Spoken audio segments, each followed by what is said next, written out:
Roundtable. So let's get into it. I know, Gresh, I asked you this question a couple weeks ago, and Drake May, right now, according to DraftKings, the favorite to win the MVP. 13 weeks through the season, do you still feel like he's going to win it? No, he ain't going to win it. I'm convinced the other way that no, he's not going to win it. I made this case before. 3 second-year winners: Dan Marino, Lamar Jackson, and Pat Mahomes, right? Marino in '83 went from 20 touchdowns to 48. Changed the game. Dolphins were the #1 seed. Lamar Jackson proved the quarterback can run, not get killed, and still throw the ball. He won the MVP. Mahomes sat his first year, 50 tuds his first full season, which was his second year, won the MVP. Drake May is having a very nice, steady season. But if you followed the market, it's fluctuated with the way he has played compared to the heater that Stafford got on. I still think Stafford is the leader in the clubhouse. May would have to up his play. Are you going to give an MVP to a guy who doesn't have a 300-yard game this year? That's going to be tough for a lot of voters to wrap their head around. Morgan, do you feel like they should value more the fact that, May has been efficient and, he hasn't made the mistakes like Stafford, coming off of 2 interceptions last week?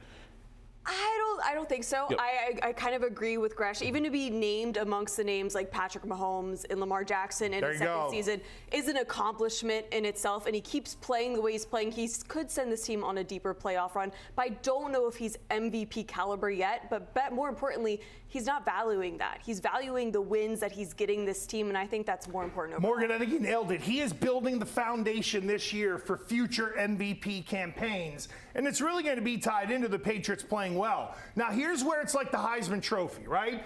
We see the great player with the great coach. So Mike Vrabel's going to be the coach of the year this year. How many of the sort of similar voters in that whole, world of voting when it comes to stuff like that, how many of those people are going to be thinking, well, Vrabel's the coach of the year, and May played pretty well, but it was really more Vrabel to turn that thing around.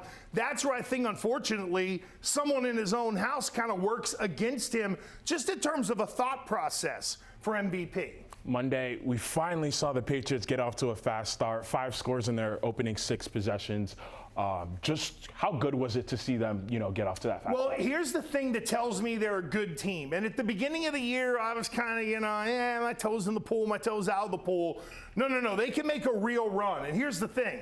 There's really only one team who has been El Stinko this year that the Patriots didn't whoop up on.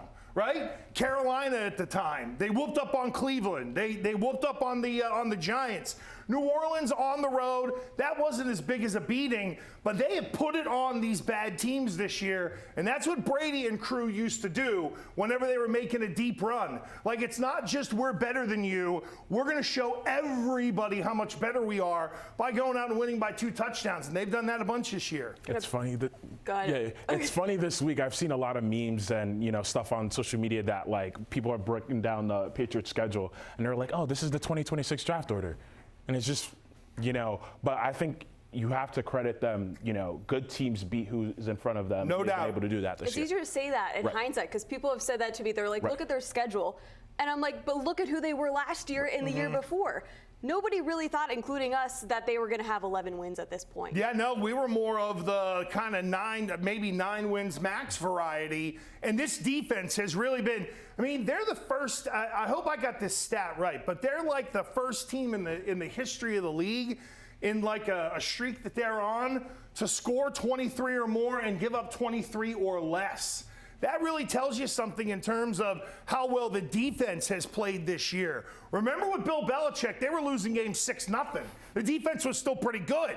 Then Gerard Mayo came in and the thing turned into a mess. Well, Vrabel has righted the ship very much. Everybody focuses on Drake May because it's fun, he's the quarterback and da-da-da. But really, this defense deserves a lot of credit for holding teams down, holding run games down this year. That's the real secret sauce as to why they're 11-2. Morgan, there's been a lot of talk, as we just mentioned, about the Patriots' schedule. But how good do you feel like the AFC as a whole is? I think it's not as good as it's been in previous years. Only 2 teams right now have 10 or more wins, one of them being the Patriots. So it's kind of wide open heading into this playoff push. Kansas City and Buffalo are down. Therefore, the AFC is down, given what we thought those 2 teams were going to do. If that guy turns it around, Baltimore might be the most dangerous team. And here's the thing about Denver. It'd be a rock fight, but you're going against you got to be 2 good coaches. Here's the thing about Denver. They win games by close margins. I'm not putting over my buddy Darren Rizzi, the special teams coordinator, but look at, they have 1-point wins. They have 2-point wins. They kick field goals late. I think they have one that they blocked late to be able to get a win. So Denver's one of those teams where they're a little scary because they find all different kinds of ways to win. But there ain't anybody in the AFC in the playoffs that the Patriots can't beat. We can put that to bed. Shout out URI legend Darren Rizzi. Guy made All-American on a 1-win team. How good do you have to be? Yeah, still ahead.